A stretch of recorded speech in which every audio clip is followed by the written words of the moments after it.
What's up, everyone? I just got back from locals. It's my first tournament in 3 years. I got second place. They were top four. We just split it evenly at the end. I went. I played against Shaddolls, Infernoid, Synchron, and Necros. Did pretty well. I played Yosenju because I thought there'd be a lot of Shaddolls, and it has a really good matchup. And it's a cheap deck, and I just got back into the game, so I wanted to run it. Just get straight into it and let you know how things worked out along the line. D, I ran 3 because I wanted a good turn 1 play, like going first.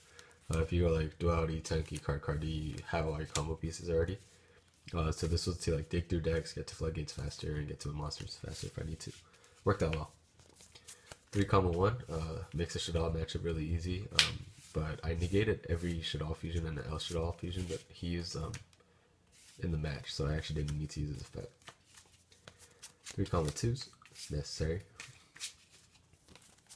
3-3s, there's a loop that I use with them, so I'll show you later. 2 Sujiks, really good. And then I use 2 L's, and that's part of the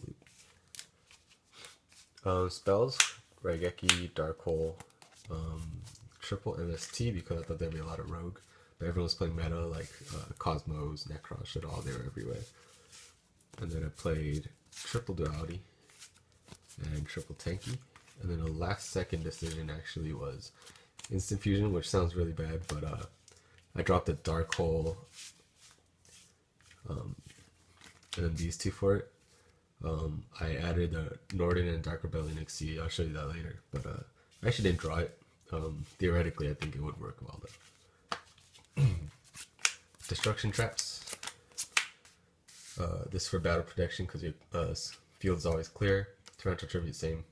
And then Bottomless and Warning are just 2 really powerful trap cards against the meta. Floodgates. Macro did work. Against the Inferno player game 1, I drew all 3 of these so he couldn't play and I just won. Yeah, lose 1 turn, I actually didn't draw too much. And then last cards were 3 secret move, so that's part of the other thing. So let me show you what that means. So basically, the Yosenju works by getting them to a simplified game state and then out-resourcing them. So you have to have good resource management skills. If you could get them to a point where they don't have many cards, and you're always going to get your monsters back. So you always have monster advantage when it comes to that. What you want to do is be able to have commas, and when you attack directly and you search off the comma 3, you search into your secret move, and when these bounce back, if you have your opponent has very little resources, like 1 or 2 cards in their hand, and you have the secret move set, there's very little they could do. And the next turn you attack directly again, get the secret move, set it, and then you out resource something like that, and then you make it to a point where they can't play. And that's what I really did. Like the Synchron player, I got him to a point where he had the Quasar on me, and then I got rid of the Quasar with like Comma 1's effect and different like outs to it, like Dark Hole and stuff. And then I was just able to like slow roll him and then end up setting 3 secret moves, so he couldn't use his Synchron Explorers or anything like that to get going. And against the Infernoid player, I actually did that too, where I just kept doing that, and then when I finally gained enough advantage, and he was at a low enough card count, what I did was I attacked directly, summoned 3 of these, attacked directly, I think searched 1 like that, a Sujik or something like that. And he had 2 cards in his graveyard, 2 cards in hand, or 1 card in hand. So then I did that play, went Rhapsody, banished both of the Infernos in his grave. And then these are obviously going to bounce back. Next turn he draws an Infernoid. Sorry, I've been saying Infernity. But he draws an Infernoid, so he has a dead card in his hand, and he is down to 2 cards. And the next turn, summon both. Go Heartland Denko, detach. And he had 2900, so he just attacked for 32 directly. So that's what I mean by resource management, is getting them to a point where they can't play, and then when you smell blood, you just go for the kill. And then extra deck. These 2, I already showed you that I did go into them. 2 Cowboys, because if you have the 4 Yosenjus, you need double Cowboy to attack directly. I need to inflict damage per game. Noden, Dark Rabbinic Seeds, this will last second, I'll show you why. Phantasmal, which is good against Necros, once you get rid of their Trish and stuff like that. Crab King, Kagatsuchi, Exciton, Ragnar Zero, Dweller, Castel, Chidori, and Tiger King. I went into Tiger King once, I didn't go into anything else.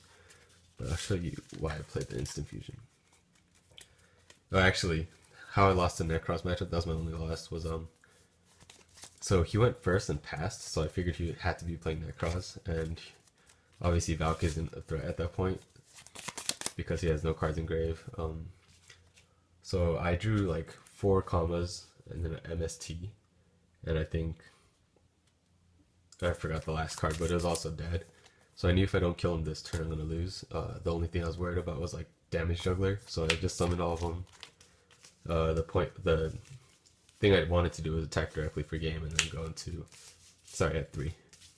I searched the Sujuk off the combat 3 attack. So what I wanted to do was like go cowboy for game, but then he had the damage juggler, so I lost. And then that's what happened there. So the Instant Fusion, why I run it. So this deck, once you run out of monsters, like when they torrential or something, you pretty much lose. So what you have to do a lot of times, even if you have multiple combos in hand, is you have to just like bring 2 of them out until you like bait out a torrential and mirror force and make sure you have clear fields or a dead back row so you can start attacking like full force. And you just want to like bait out bad players like that. But the Instant Fusion was like I put it in to get rid of that problem.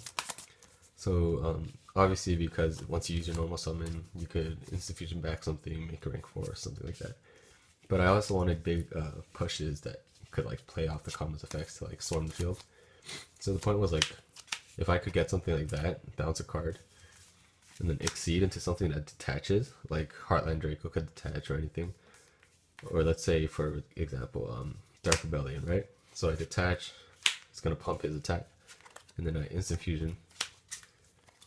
Bring out the Norden, comma 1, and then I could go Ragnar 0, and then I could pop the card that was changed by Dark Rebellion XC and then draw a card. And that's why I put this in instead of the Honor Arc and Direwolf, which I don't use much. It's a good idea, I think. I think I'm still going to try to test it. I just honestly didn't draw it. But it wasn't too big of a deal because I still played pretty well. And I did miss the second Dark Hole because I was able to Dowdy into a lot of things I needed. But yeah, let me show you side deck and that's it. Side deck wasn't optimal because I couldn't get 3 Mind Crushes and a second Maxx. So that's what made the Necros matchup a little bit harder.